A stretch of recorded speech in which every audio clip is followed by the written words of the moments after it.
আচ্ছা, আমরা গতকালকে পড়ছিলাম হচ্ছে হিসাব বিজ্ঞানের লেকচার 2, যেটা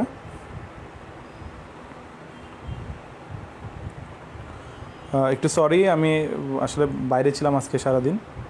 এখন আসছি, এখন খাওয়া দাওয়া করেই তোমাদের সাথে করছি। একটু খেয়াল করো, সবাই আশা করি জয়েন করতেছো।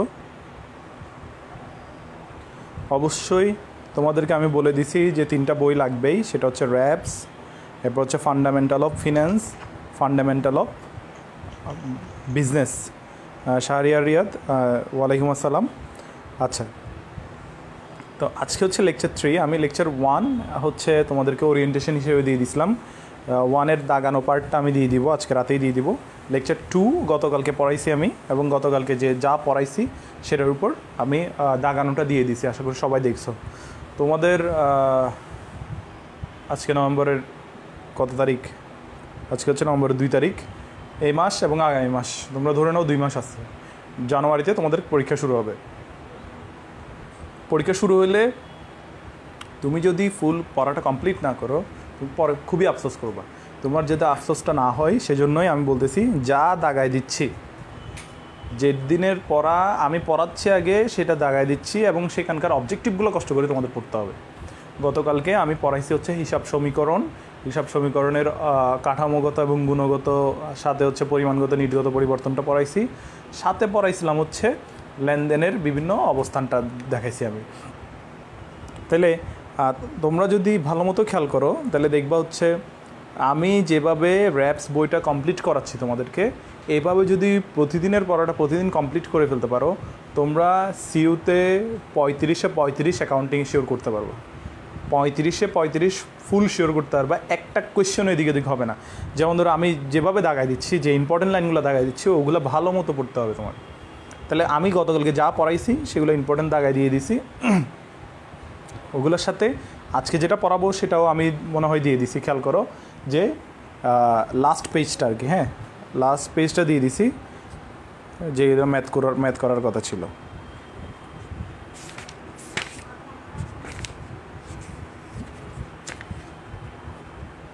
হ্যাঁ, আমি আজকে যা পড়াবো ওগুলোও দিয়ে দিছি গতকালকে। যে হিসাব সমীকরণে একই রকম প্রভাব বিস্তারকারী বিভিন্ন ধরনের উপাদান, একটু পর্যন্ত তোমাদেরকে পড়তে বলছিলাম সম্পদ বৃদ্ধি, দায় বৃদ্ধি। আজকে পড়াবো হচ্ছে একটি লেনদেনের ফলে হিসাব সমীকরণে যে প্রভাব পড়তে পারে, এগুলো শুরু করব। যারা জয়েন করো নাই এখনও, অবশ্যই জাস্ট টাইমে জয়েন করবা। আমার আজকে একটু লেট হয়েছে, আমি বললাম যে আমি একটু ঝামেলায় ছিলাম। যেটা হবো ক্লাস আমি 5টা পর্যন্ত নিব, 5টায় আমার আরেকটা ব্যাচ আছে বলে। তোমাদের সবসময় মাথায় রাখতে হবে শনি সম্বুধ আমি 4টা থেকে 5টা পড়াবো। শনি সম্বুধ ডেট যেদিন ডেট দিছি, মানে কোনো একবার যদি শনিবার সোমবার বুধবারের মধ্যে পড়ে আমি 4টা থেকে 5টা পড়াবো। আর ডেটটা যদি রবি মঙ্গল বৃহস্পতির মধ্যে থাকে তাহলে আমি 5টা থেকে 6টা 6:30 এরকম পড়াবো। তাহলে তোমরা খেয়াল করিও যে এখানে আমি আজকে শিডিউল দিছিলাম, আজকে আছে, আগামীকালকেও ক্লাস আছে তোমাদের। আগামীকালকে 5টায় ক্লাস আছে। তো যে শিডিউলটা দিছি ওই শিডিউল অনুসারে ক্লাস হবে। তো হয়তো বা লাইভে আসতে 5-10 মিনিট এদিক ওদিক হইতে পারে, আজকে 15 মিনিট এদিক ওদিক হয়ে গেছে, যেটা হোক আমি একটু ঝামেলায় ছিলাম। যে খেয়াল করি একটু, আমরা আজকের পড়াটাতে চলে যাই। আজকের পড়াটাতে আমি যখন গতকালকে দিছিলাম, গতকালকে পড়ছিলাম হচ্ছে এখানে এই অধ্যায় থেকে শুরু করছিলাম, হিসাব সমীকরণ ও লেনদেন বিশ্লেষণ। সেখানে হিসাব সমীকরণের বর্ধিতাংশ রূপটা পড়ছি। এটার ইম্পর্টেন্টগুলো আমি তোমাদেরকে দাগাই দিয়েছি, দাগাই ফেলবা সাথে সাথে, যেদিনের পড়া সেদিন দাগাই ফেলবা। এরপর হচ্ছে পরিমাণগত এবং কাঠামোগত পরিবর্তন। এই পরিবর্তনের প্রেক্ষিতে এখানে অনেকগুলো লেনদেন আছে, তার মধ্যে আমি লেনদেন ইম্পর্টেন্ট দাগাই দিছি। 1, 2, 3, 4, 5, 6, 7, 8, 9, 10টা লেনদেন দাগাই দিছি। 25টা থেকে 10টা লেনদেন দাগাই দিছি। এই 10টা লেনদেনের কোনটা কী ধরনের পরিবর্তন, কাঠামো নাকি গুণগত পরিবর্তন, এই ব্যাপারগুলো কমপ্লিট করতে হবে। এরপরে আমি পড়াইছি নিত্য এবং অবিরত মজুদ পদ্ধতি। যেহেতু একটানা পড়াচ্ছি সেজন্য আসলে 2 ঘন্টার, যেটা অফলাইন যেটা 2 ঘন্টার ক্লাস, সেটা এখানে 1 ঘন্টায় হয়ে যাচ্ছে। কারণ অফলাইনে কথাবার্তা বলা হইতো, এটা জানা হইতো, এটা জানতাম, তোমাদের থেকে জিজ্ঞেস করতাম, এগুলো করতে করতে সময় চলে যেত। নিত্য অবিরতর এই লিস্টটা থেকে আমি ইম্পর্টেন্ট দাগাই দিছি যেগুলো, সেগুলো পড়তে হবে। পরবর্তী পেজে বিভিন্ন হিসাব সমীকরণের প্রভাব, সম্পদ বৃদ্ধি, দায় বৃদ্ধি, যেমন ধরো ধারে স্থায়ী সম্পত্তি ক্রয়, ধারের স্থায়ী সম্পত্তি ক্রয় করলে আসবাবপত্র ডেবিট, পাওনাদার ক্রেডিট, তার মানে সম্পদও বাড়তেছে, দায়ও বৃদ্ধি পাচ্ছে, এরকম কিছু লেনদেন এখানে দাগায় দিচ্ছে। আজকের যেটা পড়া সেটা হচ্ছে তোমাদের হিসাব সমীকরণের ম্যাথ। এখানে খেয়াল করো একটু, হিসাব সমীকরণের ম্যাথ দিছে হচ্ছে 5টা ম্যাথ দিছে। তোমরা একটু কষ্ট করে এই হিসাব সমীকরণের ম্যাথে চলে আসবা। হিসাব সমীকরণের গাণিতিক প্রশ্ন এবং ব্যাখ্যা সহ উত্তর, এই কোয়েশ্চেনটাতে আমরা চলে আসবো। এখানে 5টা ম্যাথ দিছে, আমরা এই ম্যাথগুলো করব। ম্যাথগুলো করার পরে আমরা দেখব হচ্ছে হিসাব সমীকরণের পরিবর্তনটা একটি লেনদেনের ফলে হিসাব সমীকরণে যে ধরনের প্রভাব পড়তে পারে। এই দুইটা বিষয় পড়েই আমি এটাকে লেকচার 2 হিসেবে, লেকচার 3 হিসেবে ক্লোজ করে দিব। তাহলে খেয়াল করো, হিসাব সমীকরণের ম্যাথ দুইভাবে আসতে পারে। হিসাব সমীকরণের ম্যাথ দুইভাবে আসতে পারে। একটা হচ্ছে খুবই সহজ এমসিকিউ পার্টে যেটা আসে, এমসিকিউ পার্টে খুবই সহজ করে আসতে পারে। আরেকটা আসতে পারে হচ্ছে পুরো বর্ণনামূলক কোয়েশ্চেন দিবে, তোমার সেখান থেকে সলভ করতে হবে। ফুল বর্ণনামূলক কোয়েশ্চেন দিয়ে দিবে, সেটা তোমার সলভ করতে হবে। আচ্ছা, তাহলে হিসাব সমীকরণের ম্যাথ একটা হচ্ছে, এক ধরনের ম্যাথ হচ্ছে এরকম, আমি 3টা এখানে ম্যাথ দিচ্ছি। একটা হচ্ছে এরকম যে 5000 সমান 2000 প্লাস হোয়াট, এরপরে বলতে পারে সম্পদ 15,000 হলে দায় 7,000 হলে মালিকানা সত্ত্ব কত, এটা একটা হয়। তারপর হচ্ছে দায় 5,000 এবং মালিকানা সত্ত্ব 2,000, সম্পদ কত। এই 3টা কোয়েশ্চেন, এগুলো খুবই সহজ কোয়েশ্চেন, একদম পান্তাভাতের কোয়েশ্চেন। তোমরা যারা হিসাব সমীকরণে গতকালকে ক্লাসটা করছো, অথবা যে করে নাই সেও এগুলো বলতে পারবে, যে গতকালকে ক্লাসটাও করে নাই সেও এগুলো বলতে পারবে। সে বলবে এখানে 5,000 সমান হচ্ছে 2,000-এর সাথে কত যোগ করলে 5,000 হয়, সেটা আমরা জানি। অথবা এটাকে এক্স ধরে ফেললেও হয়, এক্সের মানটা বের করা যায় 3,000 টাকা। তাহলে এটা মুখে মুখে দেখা যাচ্ছে। এখানে সম্পদ বলছে 15,000, দায় 7,000 হলে মালিকানা সত্ত্ব কত, 8,000 টাকা।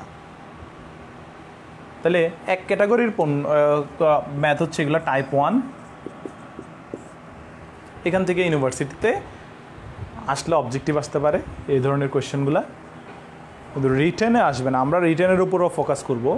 তো টাইপ 2 যেটা, সেটা অবজেক্টিভও আসতে পারে, রিটেনও আসতে পারে। তাহলে টাইপ 2 নিয়ে আমরা একটু দেখব যে টাইপ 2 যেটা। আচ্ছা, এখানকার আনসারগুলো তোমরা লিখে নিতে পারো। আনসার হচ্ছে, প্রথমটার আনসার হচ্ছে 1-এর আনসার হচ্ছে 3,000, 2-এর আনসার হচ্ছে 8,000, 3-এর আনসার হচ্ছে 5 দিয়ে 7,000। এগুলো হচ্ছে আনসার 1, 2, 3 এর আনসার। তাহলে এই 3টা ম্যাথ তোমরা লিখে নিতে পারো, টাইপ 1 হিসেবে লিখে নাও একটু কষ্ট করে। সবাই জয়েন করে নাই, সবাই জয়েন না করলেও তুমি যখন এই ক্লাসটা করো অবশ্যই তোমার এটা দিয়ে দিতে হবে যে ইয়েস স্যার একটা কমেন্ট করতে হবে। সবাই একটু ইয়েস স্যার কমেন্ট করো তো দেখি। হ্যাঁ, ওয়ালাইকুম আসসালাম মিনহাজ। সবাই একটা ইয়েস স্যার কমেন্ট করবা, যারা যারা ক্লাস করতেছো ইয়েস স্যার একটা কমেন্ট করবা।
যারা রেকর্ডেড ক্লাস করতেছো তোমরা অবশ্যই যখনই ক্লাসটা করো তখন সাথে সাথে একটা ইয়েস স্যার কমেন্ট করে দিবা, তাহলে আমি বুঝতে পারবো আমার এই লেকচার 3টা কারা কারা করছে কারা কারা করেনি।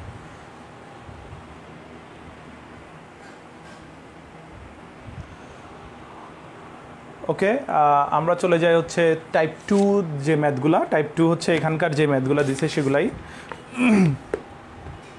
এখানে যে 5টা ম্যাথ দিছে সেগুলো হচ্ছে টাইপ 2 টাইপসের ম্যাথ। এই টাইপ 2 টাইপসের ম্যাথ করতে গেলে আমাদের কিছু বেসিক লাগবে, আমি বেসিকগুলো একটু আগে বুঝাই। বেসিকগুলো বোঝানোর পরেই আমরা এই ধরনের অঙ্কগুলোতে যাব।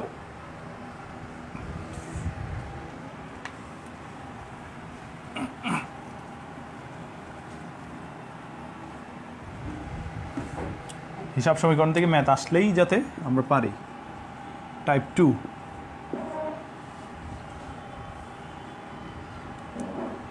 এই টাইপ 2 টাইপসের ম্যাথগুলো করতে হলে তোমার অবশ্যই 3টা লাইন জানা থাকতে হবে। সেটা হচ্ছে লাইনগুলো একটু লিখে ফেলো কষ্ট করে। বছরের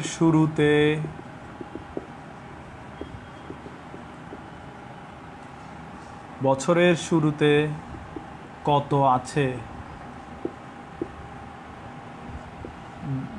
এটা জানতে চাইলে প্রথম লাইনে আনসার। তাহলে হিসাব সমীকরণকে যখন আমি এভাবে ভাগ করতেছি ইকুয়াল টু এল প্লাস ওই, বছরের শুরুতে কত ছিল বা কত আছে এটা যদি জানতে চাই, এখানে এটা হচ্ছে প্রথম লাইন, যেটা হচ্ছে আমাদের বছরের শুরুতে কত ছিল। মনে করো 1000 ছিল, দায় 2000 আর মালিকানা সত্ত্ব 800। এটা সবসময় আমি এই উদাহরণটা দিই। দ্বিতীয় লাইন হচ্ছে যে কত টাকা বাড়ছে বা কমছে, বাড়ছে বা কমছে, বাড়ছে বা কমছে। আর তৃতীয় লাইন হচ্ছে বছরের শেষে কত হয়েছে এটা। তাহলে খেয়াল করো একটু, বছরের শুরুতে তোমার দায় কত, সম্পদ কত, মালিকানা সত্ত্ব কত, সেটা হচ্ছে প্রথম লাইনে লিখবা। হ্রাস বা বৃদ্ধি কত হয়েছে সেটা সেকেন্ড লাইনে লিখবা। ফাইনাল বছরের শেষে তোমার অবস্থান কি সেটা থার্ড লাইনে লিখবা। এই জন্য বলা হয় যে বছরের শুরুতে কত আছে এটা জানতে চাইলে এটা আনসারটা প্রথম লাইনেই থাকবে। বছরের শুরুতে কত আছে জানতে চাইলে সেটা আনসারটা কোথায় থাকবে, প্রথম লাইনেই থাকবে। সরি, 2 নম্বর লাইন হচ্ছে বছরের মাঝামাঝি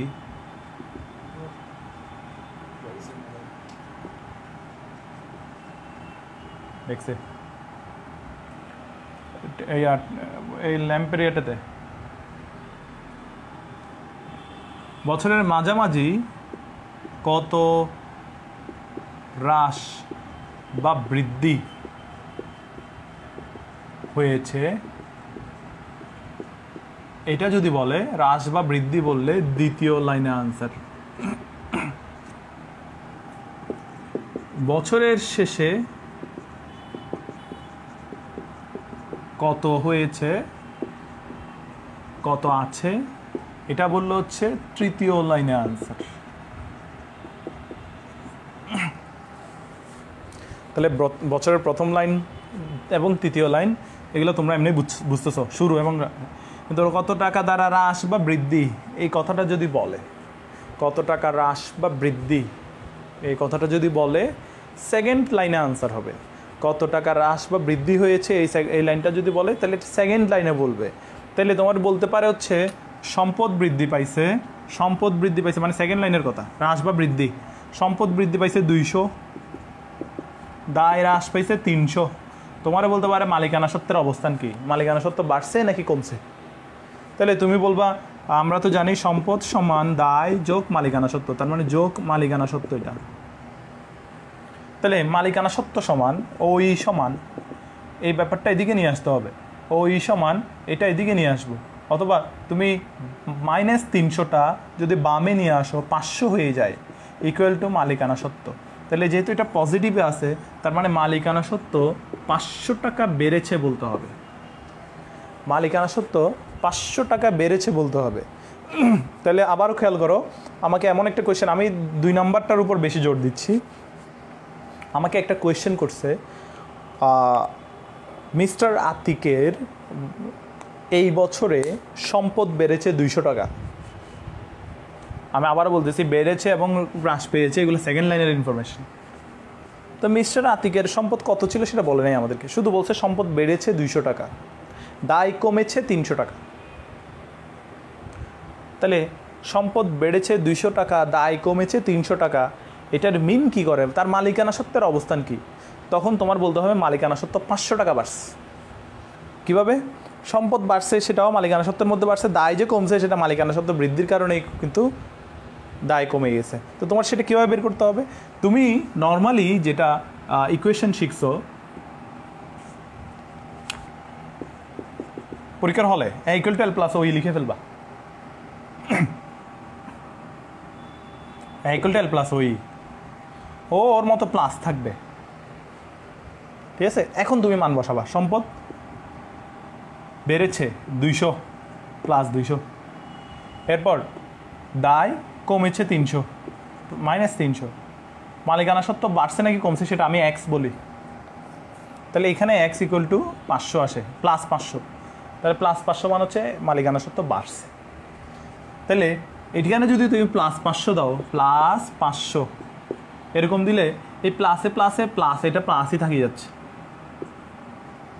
তাহলে প্লাস 500 থেকে 300 যদি বাদ দাও ঠিকই 200ই দুই পাশে 200 থাকতেছে। এই জন্য বলা হয় বছরের মাঝামাঝি, এটা শব্দটা না বললেও কত টাকা হ্রাস বা বৃদ্ধি হয়েছে বললে এটা সেকেন্ড লাইনে আনসার, শুরুতে কত ছিল বললে প্রথম লাইনে আনসার, শেষে কত হয়েছে বললে থার্ড লাইনে আনসার।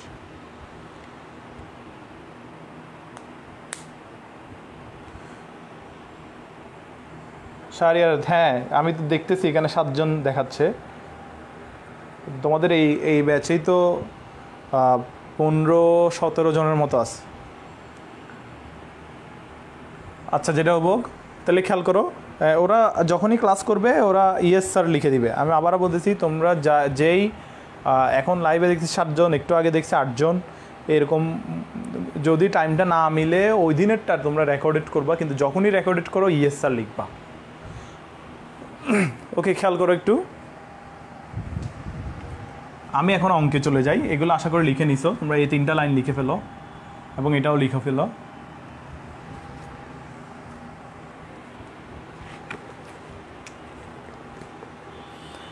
অঙ্ক হচ্ছে আমার এখানে হচ্ছে 28 নম্বর পেজ, তোমাদের বইয়ের পেজ নাম্বার বলো তো?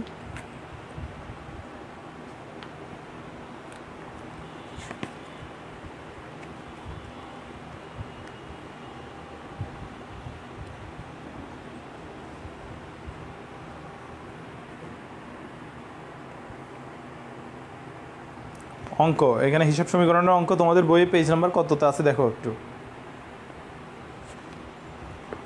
হিসাব সমীকরণ সংক্রান্ত গাণিতিক প্রশ্ন এবং ব্যাখ্যা সহ বিশ্লেষণ এরকম একটা টার্ম আছে, যেটা হচ্ছে তোমার হিসাব সমীকরণের ওই চ্যাপ্টারটা লাস্টে। কমেন্ট করবা একটু। আমরা গতকালকে যতটুক পড়ছি, হ্যাঁ পেজ 28, পেজ 28-এ চলে আসো সবাই একটু। হিসাব সমীকরণ সংক্রান্ত গাণিতিক প্রশ্ন ব্যাখ্যা সহ উত্তর, আমরা উত্তর দেখব না, আমরা প্রশ্নটা দেখব। সবাই আশা করি লিখে ফেলছো, এগুলো লিখে ফেলছো। এগুলো যদি লিখে ফেলে থাকো তাহলে আমরা দেখি একটু। 1 নম্বরে বলছে সম্পত্তি 30,000 টাকা বৃদ্ধি পায়, দায় 40,000 টাকা হ্রাস পায়, এর ফলে মালিকানা সত্ত্ব কত হ্রাস বা বৃদ্ধি পায়? অলরেডি এটা আমি করে ফেলছি। এটা আমি বলছি যে সম্পত্তি 30, ওরা বলছে সম্পত্তি 30,000 টাকা বৃদ্ধি পায়, কত আছে সেটা বলে নাই আমাদেরকে, শুধু বলছে সম্পত্তি 30,000 বৃদ্ধি পায়। তাহলে সম্পত্তি, এটা প্রথম লাইন তো হবে না, সেকেন্ড লাইনের কথাবার্তা। 30,000 বৃদ্ধি পায়, দায় 40,000 হ্রাস পায়, প্লাস প্লাসের মতো থাকবে মালিকানা সত্ত্ব। খুবই সহজ উত্তর। মালিকানা সত্ত্ব হচ্ছে এই 40,000 এদিকে চলে আসবে, 70,000 পজিটিভ আছে, সেজন্য 70,000 টাকা বৃদ্ধি পায়। মালিকানা সত্ত্ব 70,000 টাকা বৃদ্ধি পাচ্ছে, প্লাস। করে ফেলো সবাই। 1 নাম্বার হচ্ছে লিখো, এইভাবে লিখো, দেখো এটা হচ্ছে 1 নাম্বার, এভাবে লিখো।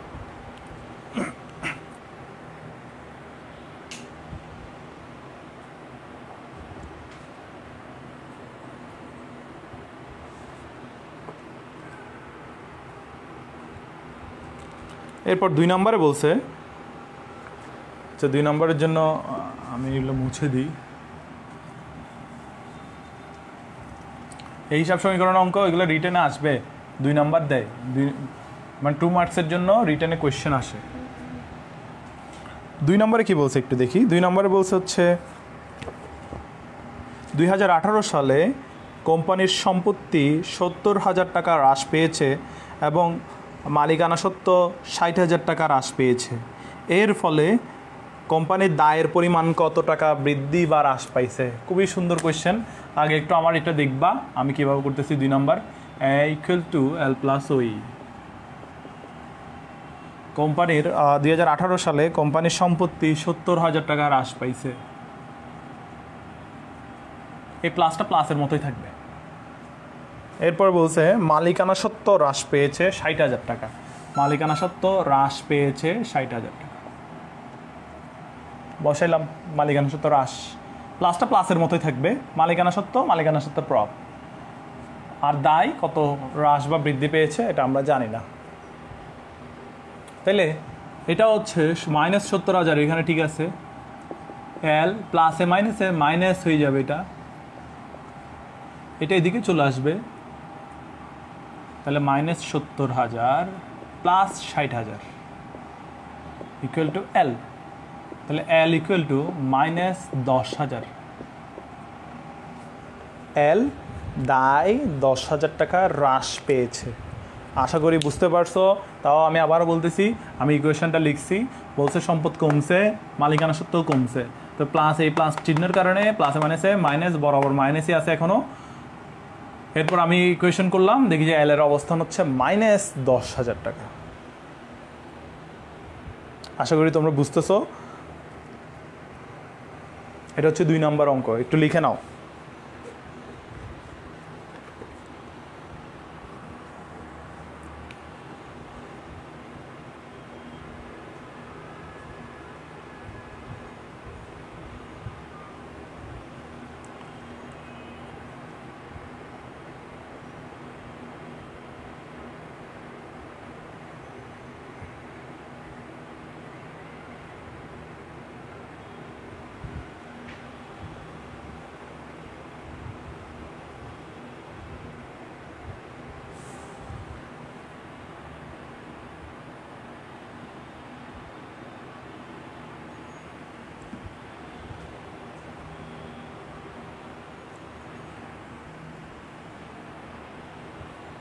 শোনো, তোমরা ভর্তি হয়েছো কোর্স সিস্টেমে, তো আমাকে 2-1জন বলতেছে স্যার 3 দিনই থাকুক।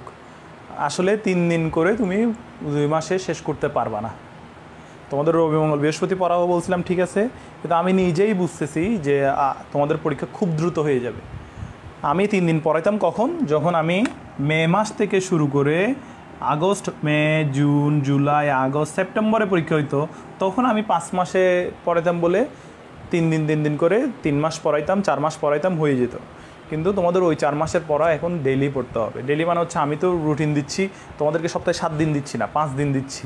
একটু কষ্ট করে ক্লাসগুলো করো, তোমাদের ভালোর জন্যই করতেছি। আমার কোনো সমস্যা নাই, 3 দিন ধরে আমি চাইলে র্যাবসের অর্ধেক বই শেষ করাইতে পারতেছি। হ্যাঁ, তো অর্ধেক বই শেষ করালে তোমরা চান্স পাবা না, এটা দিয়ে হবে না। ওই জন্য আমি রেগুলার পড়াচ্ছি যাতে এটা কমপ্লিট হয়। রেগুলার তুমি এই কয় পেজ, 3 পেজ, সাথে অবজেক্টিভ পড়তেছো 10 পেজ, অনেক পড়াশোনা হচ্ছে। যেমন ধরো ওবায়দুল্লাহ, ও আমাকে নক করছে, ও আমাকে নক করে বিভিন্ন কোয়েশ্চেন, খুব সুন্দর কোয়েশ্চেন করছে সে, যে ও এখন করতে পারতেছে না, ও পরে করবে, এটা ও একটা ঝামেলার মধ্যে আছে। অন্য একটা টিচারের কাছে এখন, ইংলিশ টিচারটা এখন পড়তেছে, বাসায় হয়তো পড়তেছে, যেটা হবো। তো এখন ও জিজ্ঞেস করছে হচ্ছে ম্যানেজারকে কমিশন দিলে এটা আন্তঃলেনদেন নাকি বহি লেনদেন? ম্যানেজারকে বেতন প্রদান করলে সেটা আন্তঃলেনদেন, কিন্তু কমিশন প্রদান করলে সেটা বহি লেনদেন হবে। কারণ কমিশন আমাদের এটা এক্সট্রা কারবার। কমিশন কেন দিচ্ছে? একটু ভালো কিছু পাওয়ার জন্য, ম্যানেজার থেকে ভালো দক্ষতা বের হয়ে আসার জন্য, এফিসিয়েন্সি বের হয়ে আসার জন্য এক্সট্রা কিছু বেনিফিট দেওয়া হচ্ছে। এই এক্সট্রা বেনিফিটগুলো বহি লেনদেনের মধ্যে পড়বে, এগুলো প্রতিষ্ঠানের বাইরের কথাবার্তা মনে করা হবে। আচ্ছা, যেটা হোক, তো তোমরাও সব খেয়াল করবা যে আমি তোমাদের ভালোর জন্যই এটা শনি সম্বুধও রাখছি, এবং বলে দিছি শনি সম্বুধ পড়া কম হবে, এই 4টা থেকেই করব, কিন্তু আমরা রেগুলার পড়ব। তোমাদের কি এই সিস্টেমটা কি ভালো লাগতেছে? আমি যে বইটা কমপ্লিট করাচ্ছি, দাগায় দাগায় দিচ্ছি,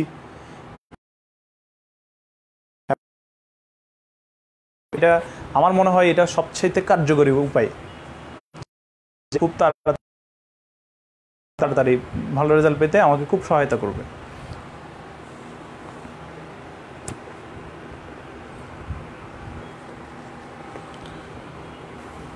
আর কারো কি সমস্যা আছে? আমি 3 দিনের জায়গায় যদি 5 দিন পড়াই? তোমাদের সমস্যা থাকলে আসলে আমি বলবো তুমি এই প্রিপারেশনটা না নিলেও পারতা যদি সমস্যা থাকে, কারণ তোমরা এতদিন পড়ো নাই, এখন পড়ো, এখন এই 2 মাস একটু টানা পড়বে যায় না। আমরা একটু দেখি যে 3 নম্বর অঙ্কটাতে বলছে হচ্ছে দায় বৃদ্ধি পেয়েছে 25,000, মালিকানা সত্ত্ব হ্রাস পেয়েছে 45,000।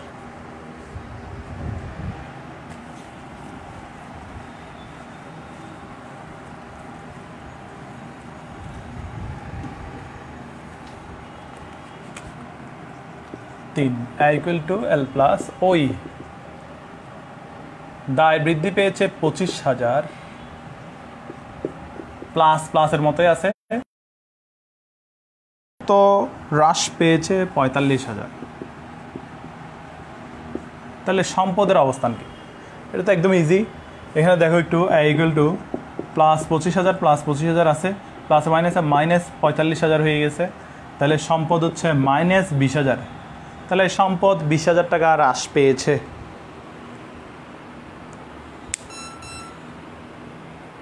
ঝাপসা দেখা যাচ্ছে।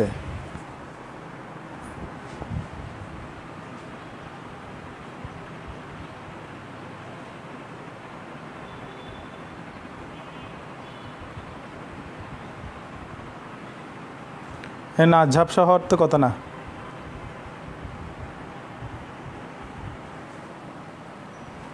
এখনো কি ঝাপসা দেখা যাচ্ছে?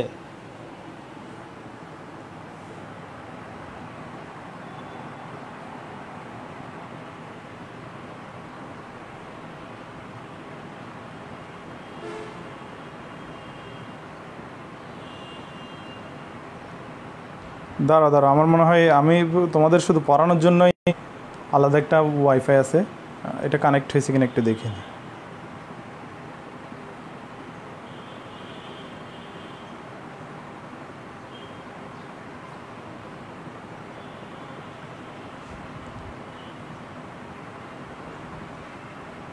এই ক্লিয়ার হলে বলিও একটু, আমি ইয়া করতেছি, নেটটা ডিসকানেক্ট করে কানেক্ট করতেছি।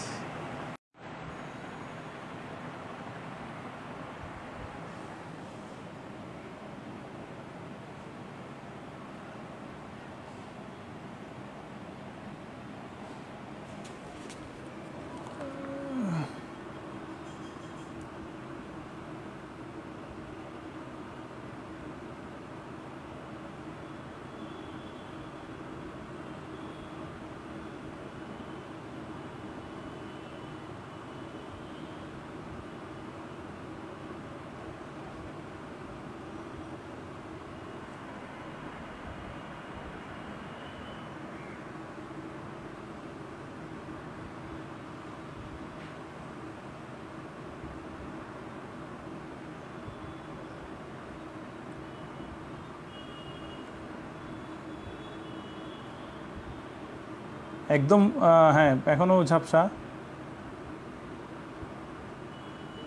এতক্ষণ কি এরকম ছিল, ঝাপসা ছিল?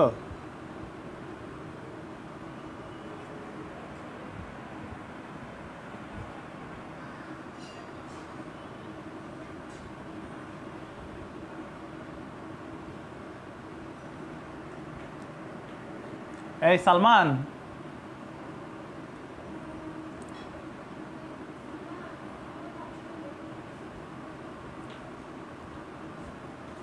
এখনও দেখো তো, এখনও ঝাপসা কিনা। আচ্ছা আচ্ছা, একটু দাঁড়াও, আমি সমাধান করতেছি। এটা ঠিক হবে, ঠিক হবে। আমি এটা অফ করে, রাউটারটা অফ করে, এখন একটু ঠিক না, আমারটা একদম ক্লিয়ার হওয়ার কথা। এটা 100 MBPS ফুল ক্লিয়ার হবে, মানে এইচডি হইতে হবে। একটু ঠিক হলে হবে না?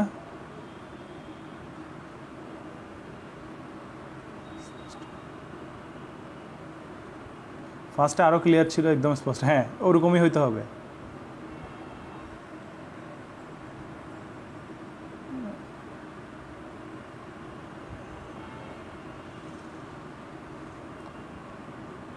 যেহেতু তোমাদের সবার কমেন্ট, যার কারণে বুঝতেছি যে এটা আমার এখানে সমস্যা। এখন একটু দেখো ক্লিয়ার আছে কিনা, এখন আস্তে আস্তে ক্লিয়ার হয়েছে কিনা।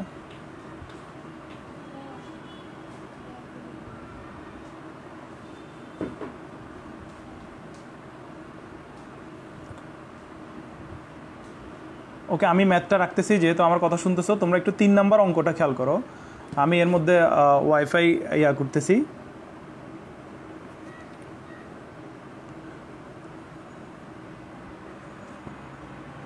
ঠিক হয়ে যাবে, এটা নেটের সমস্যা ছিল। 3 নম্বর অঙ্কটা একটু খেয়াল করো। তাহলে 3 নম্বর অঙ্কটাতে আমরা দেখলাম হচ্ছে, খেয়াল করো, এখানে বলছে দায় বৃদ্ধি পেয়েছে 25,000, মালিকানা সত্ত্ব হ্রাস পেয়েছে 45,000। তাহলে প্লাসের মতোই রাখছি আমি। দায় বৃদ্ধি পাইছে 25,000, মালিকানা সত্ত্ব হ্রাস পাইছে 45,000। তাহলে 25 মাইনাস 45 মাইনাস 20,000 সম্পদ। এটা হচ্ছে 3 নম্বর অঙ্কের আনসার। 3 নম্বর অঙ্কের আনসার হচ্ছে এটা। ওকে, এখন ক্লিয়ার? আচ্ছা, এই তোমাদের জন্য ফুল আলাদা ইন্টারনেট, এটা তোমাদের জন্য, মানে আমি আগে থেকে যেটা ব্যাচ শুরু করছি, ফার্স্ট ইয়ার সেকেন্ড ইয়ার চলতেছে ওদের জন্য সহ। তো এটা আলাদা ইন্টারনেট, আলাদা ওয়াইফাই, শুধু ওই ডিভাইসটাই কানেক্ট থাকে। তো এটা মনে হয় কোনো কারণে ডিস্টার্ব দিছিল।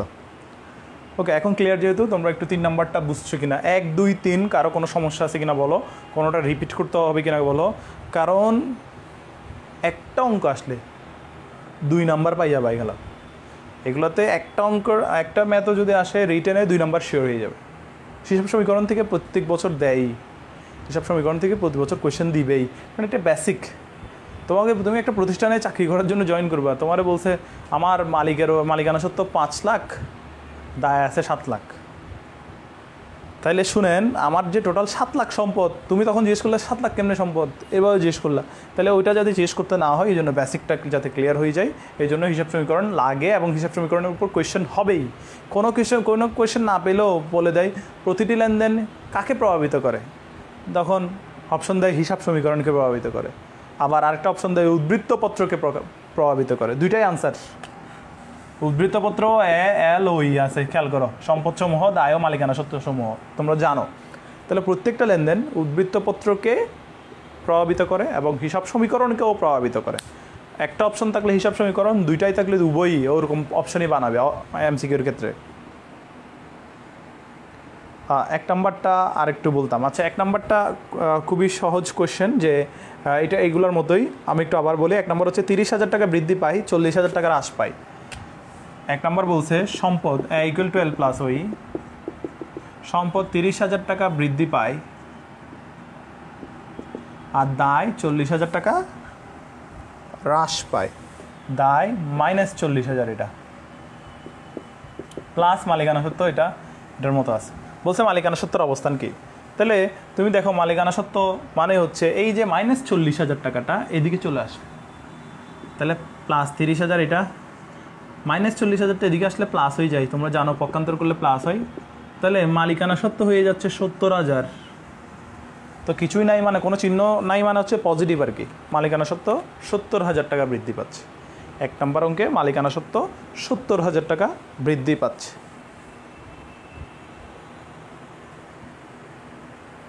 চার নম্বরে আসো তোমরা।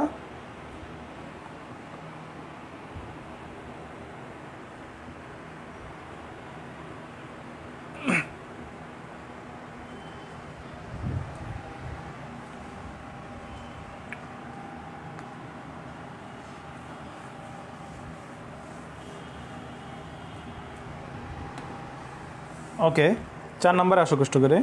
আর্থিক বছরের শুরুতে দায়ের পরিমাণ ছিল, এই তো একটা অঙ্ক পাইছি। আর্থিক বছরের শুরুতে দায়ের পরিমাণ ছিল 6,000 টাকা, মালিকানা সত্ত্ব ছিল 10,000 টাকা। আমরা জানি এই অঙ্কটা 3 লাইনে করতে হয়। এই ধরনের অঙ্ক, হিসাব সমীকরণের অঙ্ক 3 লাইনে করতে হয়। ইকুয়াল টু এল প্লাস ওই। আর্থিক বছরের শুরুতে বলছে দায় ছিল 6,000, মালিকানা সত্ত্ব ছিল 10,000, মালিকানা সত্ত্ব হচ্ছে 10,000,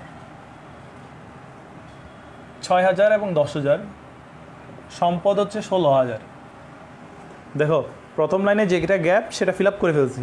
সব সময় এই ধরনের যখন অনেক বড় কোয়েশ্চেন আসবে তুমি শুরু থেকে পড়বা, পড়ে যেটা গ্যাপ থাকবে সেটা ফিল আপ করে যাওয়া। তাহলে ওরা বলছে বছরের শুরুতে দায় 10,000, মালিকানা সত্ত্ব 6,000 হচ্ছে দায়, মালিকানা সত্ত্ব হচ্ছে 10,000। তুমি নিজেই বসাই দিবা সম্পদ কত হয়, এই দুটোটা মিলেই তো সম্পদ হয়। তাহলে প্রথম লাইন এমনিতেই ক্লিয়ার। তোমাকে প্রথম লাইনের মানটা জিজ্ঞেস করে নেই, তোমার জিজ্ঞেস করবো অন্য মান, যার কারণে প্রথম লাইনে যেটা সমস্যা সেটা আমরা ক্লিয়ার করে ফেলবো।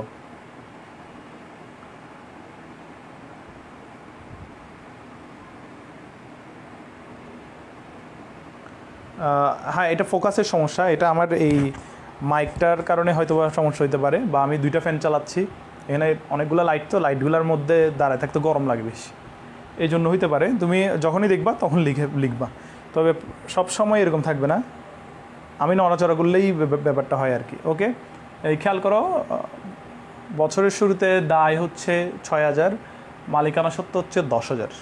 তাহলে দায় এবং মালিকানা সত্ত্ব যোগ করলে আমার আসতেছে হচ্ছে সম্পদ 16,000। আচ্ছা, এর পরের লাইনে বলছে উক্ত বছরে দায় কমেছে 1,000 টাকা, মালিকানা সত্ত্ব বেড়েছে 3,000 টাকা। উক্ত বছরে মালিকানা দায় কমেছে 1,000, দায় কমছে 1,000 টাকা, মালিকানা সত্ত্ব বেড়েছে 3,000 টাকা, মালিকানা সত্ত্ব বেড়েছে 3,000 টাকা। আশা করি বুঝতে পারছো। আমি দায় বরাবর 1,000 টাকা নেগেটিভ আর মালিকানা সত্ত্ব বরাবর 3,000 টাকা পজিটিভ। আমাকে বলছে বছরের শেষে সম্পদের পরিমাণ কত, বছরের শেষে সম্পদের পরিমাণ কত। কোশ্চেনটা বুঝছো? আশা করি কোশ্চেনটা বুঝতে পারছো। আমাকে কোশ্চেনে বলা হয়েছে বছরের শুরুতে দায়ের পরিমাণ 6,000, মালিকানা সত্ত্বের পরিমাণ 10,000, দায় কমেছে 1,000, মালিকানা সত্ত্ব বেড়েছে 3,000, বছরের শেষে সম্পদ কত। এটা দুইভাবে করা যায়, অঙ্কটা দুইভাবে করা যায়। দুইভাবে করার জন্য আমি এখানে আবার লিখতেছি, এটা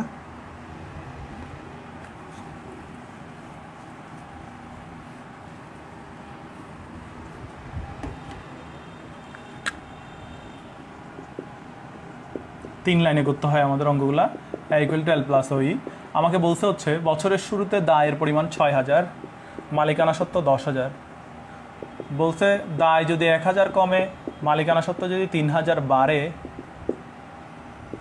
বছরের শেষে সম্পদ কত। ওকে, এখনো ক্লিয়ার আছে? তাহলে খেয়াল করো, এটা একটা সিস্টেম হচ্ছে, এখানে এই দুইটা যোগ করে 16,000, এটা সবসময় 16,000, এটা করতেই হবে, এটা উপায় নাই, এটা হচ্ছে এটার গ্যাপিং ব্যালেন্স, এটা ইজি। আমি দেখব 3,000 যদি এখানে হ্রাস পায়, 1,000 যদি বৃদ্ধি পায়, 3,000 যদি হ্রাস পায়, 1,000 যদি হ্রাস পায়, 3,000 যদি বৃদ্ধি পায়, অ্যাকচুয়ালি সম্পদ হচ্ছে +2,000, মানে সম্পদ বাড়তেছে কত, 2,000 টাকা বাড়তেছে। মানে এই যে -1,000 এবং +3,000 মিলে সম্পদ বাড়তেছে 2,000। তাহলে 2,000 বাড়াই দিয়ে আমি করে ফেলতে পারি এটা 18,000। এটা শেষ, এটাই সহজ সিস্টেম। একটা সিস্টেম হচ্ছে এটা, সেটা হচ্ছে দায় যদি 1,000 কমে, মালিকানা সত্ত্ব যদি 3,000 বাড়ে, তাহলে আলটিমেটলি এদিকে তো পজিটিভ আসছে, 2,000 টাকা পজিটিভ, +3,000 - 1,000 = 2,000 টাকা পজিটিভ। তাহলে 2,000 টাকাটা আমি বসাইলাম, 18,000 টাকা হয়ে গেছে। আমার আগে ছিল সম্পদ 16,000, এখন 18,000 হয়ে গেছে। এটা একটা সিস্টেম।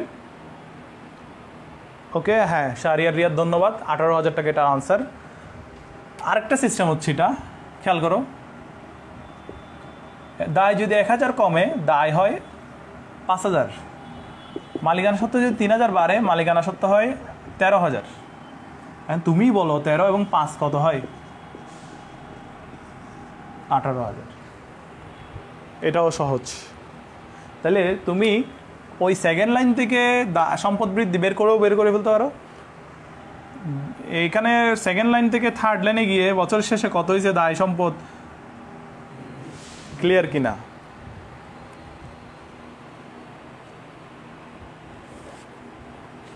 পাঁচ নাম্বার অঙ্কে চলে যাই। সবাই ক্লিয়ার কিনা কমেন্ট করবা, বুঝতে পারছো কিনা? 5 নাম্বার অঙ্কে চলে যাই আমরা।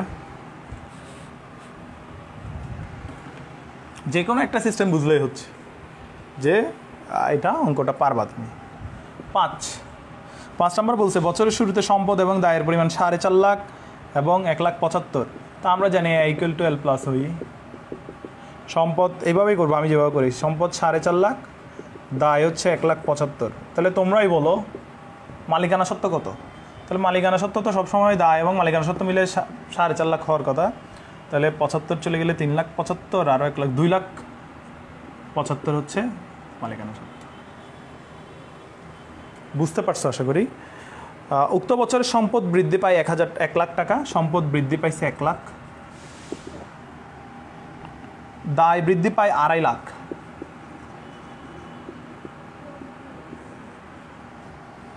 লাভ ক্ষতি ছাড়া মালিকানা সত্ত্বে পরিবর্তন সৃষ্টিকারী অন্য কোনো লেনদেন না হয়ে থাকলে উক্ত বছরে নিট লাভ বা ক্ষতি বের করো। সুন্দর কথা। জাস্ট আমাদের উক্ত বছরে মালিকানা সত্ত্বের বৃদ্ধিটাই তো লাভ বা ক্ষতি, ঠিক কিনা? মালিকানা সত্ত্বের যদি বৃদ্ধি হয়, এখানে যদি পজিটিভ হয় এটা লাভ, এখানে যদি নেগেটিভ হয় এটা ক্ষতি। নেগেটিভ হলে ক্ষতি। তাহলে তোমরা দুইভাবেই করতে পারো আগের মতোই। এইখানে তুমি প্লাস ওই লিগেও করতে পারো, শুধু ওই এর মান বের করে ফেলো, এটা এদিকে নাও, এটাও করতে পারো। আর হচ্ছে দায় বৃদ্ধি পায় 2.5 লাখ টাকা, ঠিক আছে। সম্পদ বৃদ্ধি পায় এত, সেটাও ঠিক আছে। লাভ ক্ষতিতে পরিবর্তন ছাড়া,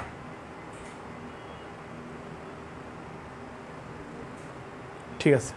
আচ্ছা, তাহলে তুমি এটাকে এদিকে নিয়ে আসলে কি হয়? -1.5 লাখ, -1.5 লাখ হচ্ছে আনসার। -1.5 লাখ মানে হচ্ছে নিশ্চয়ই ক্ষতি হয়েছে। এইখানে আমি আবারও বলতেছি, জাস্ট সম্পদ, তুমি এই লাইনটা ভুলে যাও, এই লাইনটা ভুলে গিয়েও করতে পারো। সম্পদ বৃদ্ধি পেয়েছে 1 লাখ, দায় বৃদ্ধি পেয়েছে 2.5 লাখ। মালিকানা সত্ত্ব কী হচ্ছে? মালিকানা সত্ত্ব কী হচ্ছে? মালিকানা সত্ত্ব হ্রাস পাচ্ছে। কত টাকা হ্রাস পাচ্ছে? আর 1.5 লাখ টাকা হ্রাস পাচ্ছে। তার মানে ক্ষতি হয়েছে এটা। আরেকটা সিস্টেম, তুমি এটা যোগ করতে পারো 5.5 লাখ, এটা যোগ করতে পারো 4,25,000, আর এবার এটা ভুলে যাও। 5.5 লাখ এবং 4,25,000 হলে 1,25,000 বসাইতে হবে। 4.5 লাখ ইকুয়াল টু 4 লাখ, 5.5 লাখের সাথে এটা সমান করতে চাইলে 4,25,000 সাথে কত বসাইতে হবে? 1,25,000 বসাইতে হবে। এখন তুমিই বলো 2,75,000 থেকে 1,25,000 হয়েছে মানে ক্ষতি হয়েছে কত? ক্ষতি হয়েছে 1,50,000 টাকা ক্ষতি হয়েছে। 1,50,000 টাকা ক্ষতি হয়েছে। ওকে, যারা বুঝছো ধন্যবাদ তোমাদেরকে। 5 নাম্বারটা আমি আবার একটু বলি। 5 নাম্বারে বলছে সম্পদ এত দায় এত। তো সম্পদ এত দায় এত হলে দায় আমি মালিকানা সত্ত্বে বের করতে পারতেছি, একটা থেকে একটা বাদ দিলেই বের হয়ে যাচ্ছে। বের করলাম। এটা বের না করলেও চলতো আজকে। বের করছি কাদের জন্য? যারা এই নিয়মটা ফলো করছো। সম্পদ বৃদ্ধি পেয়ে 5.5 লাখ হয়ে গেছে, দায় বৃদ্ধি পেয়ে 4.5 লাখ, 4,25,000 হয়ে গেছে, মালিকানা সত্ত্বে 1,25,000, ওদের জন্য এটা বের করছি যে আগে কত ছিল, এখন 1,25,000 কেন হয়েছে? লস হয়েছে। আর যারা এটা খেয়াল না করে শুধু দায় বৃদ্ধি, সম্পদ বৃদ্ধি, তাহলে মালিকানা সত্ত্ব কত হ্রাস সেটা আমরা বের করলেও দেখতেছি। তাহলে আশা করি 5 নাম্বারটাও তোমরা বুঝতে পারছো। এখানে আমাদের 5টা অঙ্ক ছিল। এবার ওই 27 নাম্বার পেজে একটু দেখি। 27 নাম্বার পেজে আমি তোমাদেরকে প্রথম 2-3টা বুঝাই দিই। প্রথম 2-3টা বুঝাই দেওয়ার পরে বাকিগুলো আশা করি তোমরা পারবা। এখানে যে কমেন্টগুলো দেওয়া আছে হচ্ছে একটি লেনদেনের ফলে হিসাব সমীকরণে কী কী পরিবর্তন হইতে পারে। একটি লেনদেনের ফলে হিসাব সমীকরণে কী কী পরিবর্তন হতে পারে। একটি লেনদেনের ফলে হিসাব সমীকরণে কী কী পরিবর্তন হতে পারে। এখন 1 নাম্বার কথা বলছে, আমরা সবসময় মাথায় রাখবো সমান চিহ্নের দুই পাশে সমান প্রভাব হবে। কীরকম প্রভাব হবে খেয়াল করো। এটা যদি বৃদ্ধি পায় এদিকেও বৃদ্ধি পাবে, এটা যদি হ্রাস পায় এদিকেও হ্রাস পাবে, অথবা এল যদি বৃদ্ধি পায় মালিকানা সত্ত্ব হ্রাস পাবে, এল যদি হ্রাস পায় মালিকানা সত্ত্ব বৃদ্ধি পাবে। এদিকে কিছুই হয় না। মানে সমান চিহ্ন সবসময় এক পাশে, বাম পাশে বাড়লে ডান পাশেও বাড়তে হবে, আবার বাম পাশে বেড়ে কমেও যেতে পারে, মানে সম্পদ বৃদ্ধি পেয়ে কমেও যেতে পারে। তাহলে ওইদিকে কিছুই হয় না, সমস্যা নাই। তাহলে সবসময় মনে রাখবা এই ইকুয়েশনটা A = L+OE সবসময় ইকুয়াল হবে। যেমন ধরো এখানে বলছে, এখানে কি বলছে খেয়াল করো, এখানে বলছে হচ্ছে একটি সম্পদ বৃদ্ধি পেলে, এক নম্বরে বলছে একটি সম্পদ বৃদ্ধি পেলে কি কি হইতে পারে, মানে একটা সম্পদ বৃদ্ধি পেলে কি কি হইতে পারে। তাহলে তুমি দেখো প্রথম কথা হচ্ছে একটা সম্পদ হ্রাস পেলেও হয়ে যায় সমাধান, এটা একটা কাজ। তাহলে একটা সম্পদ বৃদ্ধি পেলে একটা সম্পদ হ্রাস পাওয়া যায়। আবার সেকেন্ড কথা হচ্ছে একটা সম্পদ বৃদ্ধি পেলে একটা দায়ও বৃদ্ধি পাইতে পারে, দা এদিকে দুই পাশেই প্লাস প্লাস হইতে পারে কিনা। অথবা থার্ড কথা হচ্ছে একটা সম্পদ বৃদ্ধি পেলে একটা মালিকানা সত্ত্বও বৃদ্ধি পেতে পারে, দায় বৃদ্ধি পায় নাই, শুধু মালিকানা সত্ত্ব বৃদ্ধি পেয়েছে, হইতে পারে। তাহলে আবার ফোর্থ কথা হচ্ছে এই দোনোটা মিলেও কিন্তু সম্পদ বাড়তে পারে। তাহলে কথা ঘুরে ফিরে তিনটাই, একটা সম্পদ যদি বৃদ্ধি পায় হয় আরেকটা সম্পদ কমে যাবে, অথবা আরেকটা দায় বৃদ্ধি পাবে, অথবা মালিকানা সত্ত্ব বৃদ্ধি পাবে। তাহলে খেয়াল করো, আমি তিনোটার একটা উদাহরণ দিই। এটা হচ্ছে যন্ত্রপাতি ক্রয়,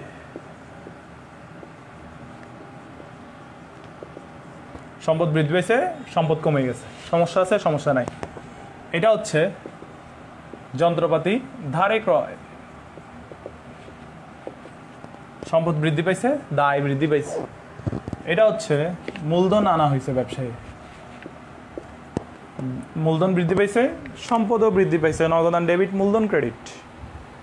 ক্লিয়ার?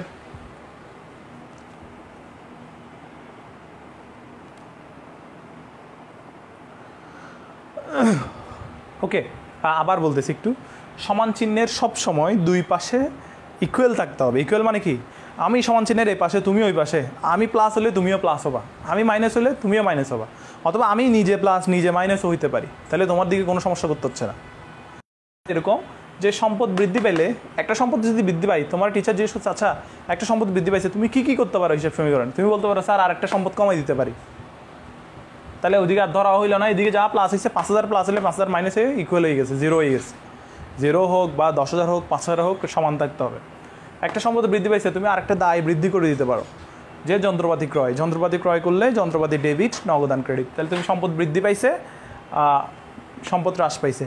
যন্ত্রপাতি ধারে ক্রয় বললে যন্ত্রপাতি ডেবিট, সরবরাহকারী ক্রেডিট। তাহলে দুই পাশেই বৃদ্ধি। তুমি এমন কোনো ইকুয়েশন দিতে পারবা না এটাতে বৃদ্ধি পাইছে এদিকে হ্রাস পাইছে, এই ধরনের কাজ এখানে হারাম হয়ে যাবে, এখানে এই ধরনের কাজ করা যাবে না। বুঝে গেছে ব্যাপারটা? অথবা এখানে দুটোটা প্লাস হয়েছে,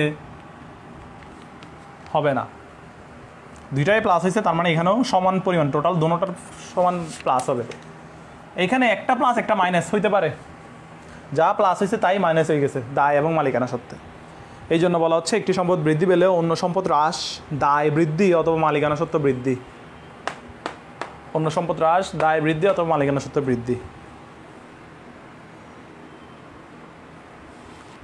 আবার ঝাপসা না, আচ্ছা যাই হোক, এইগুলো তোমরা পড়ে নিবা। এই 27 নম্বর পেজটা আবার ঝাপসা হয়ে গেছে। হ্যাঁ আমি একটু দেখতেছি, এটা মনে হয় আমার যতটুকু মনে হচ্ছে আমার এটা হেডফোনের লাইনটার কারণে ডিস্টার্বটা হচ্ছে, আমি ঠিক করে নিচ্ছি। আমার 5টায় ক্লাস আছে আবার, ঠিক আছে। আজকে এটুকুই, তোমাদেরকে আমি এখানে পেজ নাম্বার, হোমওয়ার্কটা শোনো একটু কষ্ট করে, পেজ নাম্বার 19 থেকে 27, 28, 29 পর্যন্ত পড়াই ফেলছি। পেজ নাম্বার 19 থেকে 29 গতকালকে থেকে আজকে পর্যন্ত এগুলোই পড়াইছি।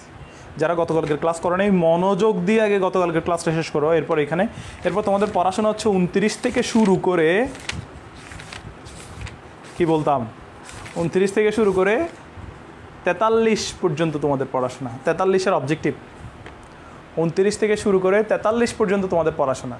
তবে তার আগে 19 থেকে 29 আমি যা ইম্পর্টেন্ট দাগাইছি সেগুলো পড়তে হবে। এগুলো পড়ার পরে 29 থেকে শুরু করে 43 পর্যন্ত অবজেক্টিভ সবগুলো পড়ে ফেলতে হবে আজকের মধ্যেই। কালকে তোমাদের ক্লাস আছে আবার, কালকে আমরা 44 নম্বর পেজে, এই দেখো আমি দাগাই ফেলছি গতকালকে রাতে, এগুলো দাগাইছি, এগুলো এখনও দিই নাই তোমাদেরকে, 44 এখান থেকে দিব। হ্যাঁ ওকে, আজকে এটুকুই। আমি তোমাদেরকে ফিন্যান্স এবং ম্যানেজমেন্ট হচ্ছে আগামী রবিবার, অবশ্যই এর মধ্যে ফান্ডামেন্টাল অফ ফিন্যান্স এবং বিজনেসটা কিনে ফেলো। র্যাপসের এই যেটা যেভাবে পড়াচ্ছি এটা 43 পেজ পর্যন্ত শেষ মনে করতে পারো। আচ্ছা আমি 19 পেজ পর্যন্ত দাগানোটা দিই নাই, আমি দিয়ে দিব এটা। 43 পেজ পর্যন্ত আজকে তোমরা পড়ে ফেলছো মনে করতে হবে, কারণ পড়তে হবে, না পড়ে উপায় নেই। ওকে, আজকে এটুকুই।